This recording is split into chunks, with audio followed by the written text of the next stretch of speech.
Pemirsa, hingga hari keempat diselenggarakannya tes Genos C19 di Stasiun Pasar Senen, Jakarta, calon penumpang lebih memilih tes Genos dibandingkan rapid test antigen karena proses pengambilan sampel yang lebih nyaman.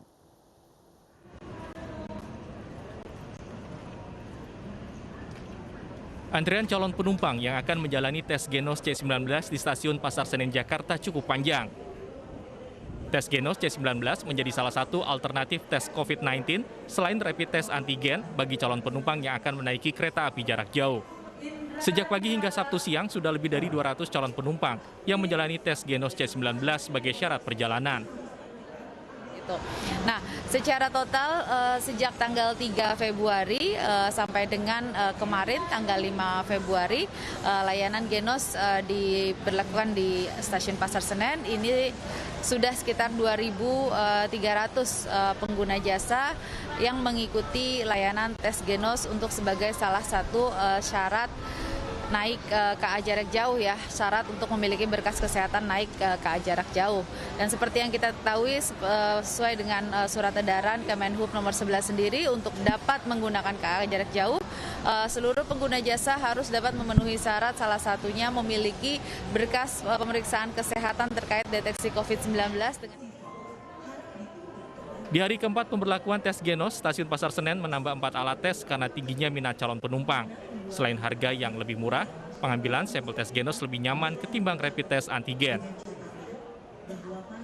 Yang pasti karena murah ya, dan lagi juga kita tidak perlu merasakan sakit, karena yang waktu itu sempat pakai antigen dan itu tuh sebenarnya sakit sih. Iya.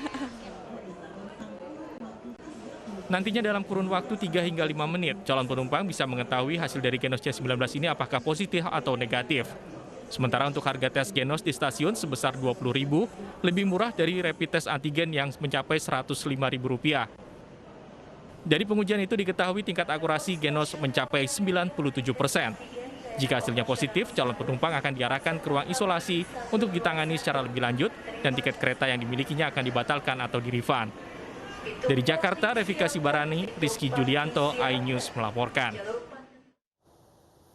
Pemirsa, hari pertama pelaksanaan ganjil genap akhir pekan di Kota Bogor, Jawa Barat, puluhan kendaraan diminta putar balik karena plat nomor yang tidak sesuai.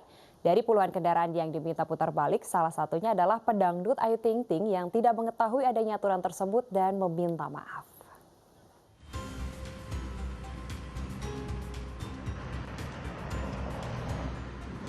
Sejumlah kendaraan terjaring razia ganjil genap di titik checkpoint gerbang tol Bogor, Jawa Barat.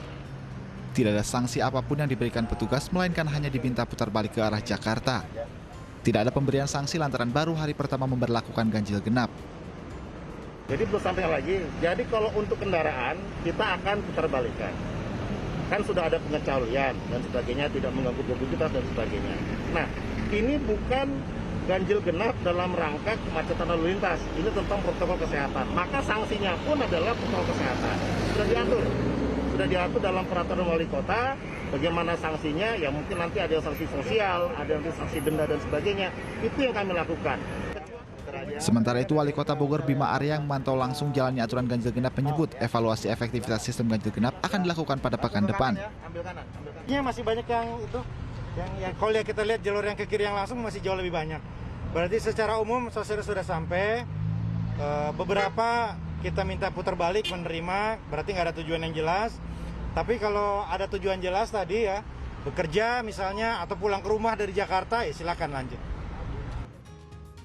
Dari sejumlah kendaraan yang terjaring razia ganjil genap, pedangdut Ayu Ting Ting juga terjaring razia. Kendaraan Ayu yang berplat ganjil diberhentikan dan meminta putar balik oleh petugas saat akan memasuki Kota Bogor. Menurut Ayu, dirinya tidak mengetahui aturan ganjil genap akhir pekan yang diberlakukan Kota Bogor. Ayu pun meminta maaf dan mengikuti arahan petugas untuk putar balik. Total ada 6 pos penyekatan di perbatasan Kota Bogor serta 7 checkpoint yang telah disiagakan untuk penegakan aturan ini.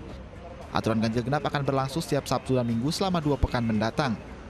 Langkah ini diambil pemerintah Kota Bogor guna mengurangi mobilitas warga saat kasus positif COVID-19 yang kian melonjak. Dari Jakarta, Lineke Utsiki, Eka Rusmanda, Septrio Donaldi, iNews melaporkan.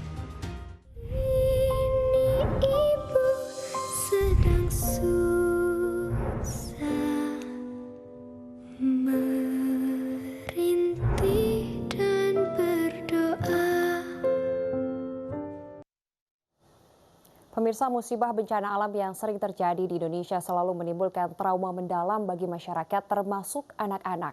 Untuk mengembalikan spirit anak-anak korban banjir bandang yang terjadi bulan September tahun lalu di Parungkuda, Kabupaten Sukabumi, Jawa Barat, MNC Peduli hadir bersama MNC Animation.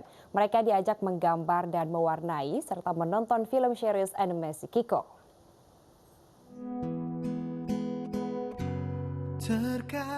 Belajar sambil bermain menjadi salah satu langkah pemulihan trauma bagi anak-anak korban bencana.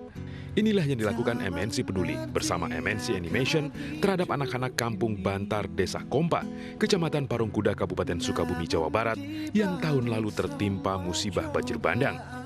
Melalui belajar mewarnai dan menonton film series animasi Kiko, anak-anak ini diajak untuk melatih kreativitas, kemampuan motorik dan belajar fokus, serta manfaat lainnya. Alhamdulillah kami kedatangan MNC Peduli yang telah memberikan anak-anak nonton animasi dan memberikan makanan-makanan bergizi sama itu mewarnai.